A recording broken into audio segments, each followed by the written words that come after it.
안녕하세요. 김신철 변호사입니다.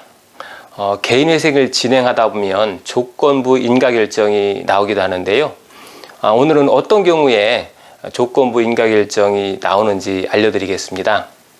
보통 개인회생 인가결정이 나면 결정된 변제금액에 대해서 특별한 이유가 없는 한 변동이 없이 계속 진행이 됩니다. 예를 들어서 월 변제금액이 45만원, 변제기간이 36개월로 한번 인가결정이 났다 하면 36개월 동안 매월 45만원씩을 납부하고 마지막에 면책 결정을 받게 되는 겁니다.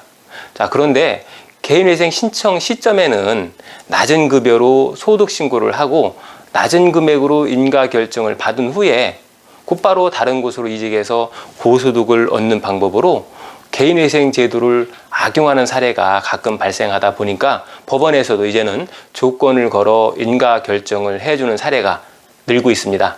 이것을 조건부 인가라고 하는데요. 개인회생 인가결정에 대해서 법원에서 특정한 조건을 걸고 인가결정을 해준다 하는 겁니다. 그 조건은 재산, 소득, 이직 등에 대한 변동사항을 보고하라 하는 내용입니다.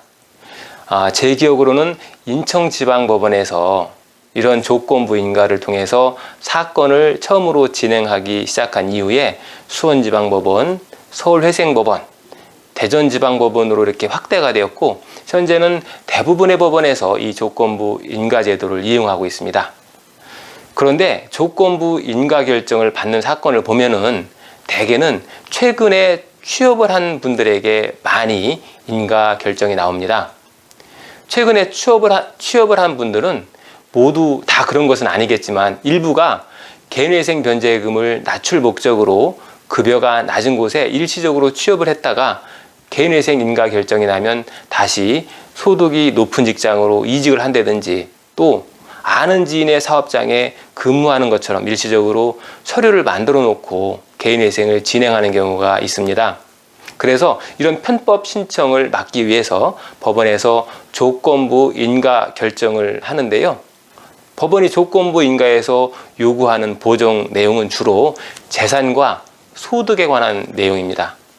자, 먼저 재산에 관한 결정을 보면은 채무자에게 변제계획 인가 결정 후에 면책 결정 시까지 매년 전년도 12월 31일 기준으로 해서 재산 목록을 작성, 갱신, 제출해라. 그리고 또 관련 소명 자료를 제출해라 라고 요구하고 있습니다.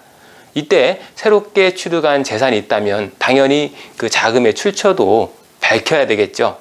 그리고 청산 가치를 보장해 줘야 하니까 어떻게 되겠어요? 재산이 늘어나면 그만큼 갚아야 할 변제 금액이나 변제 기간이 늘어날 수 있겠죠.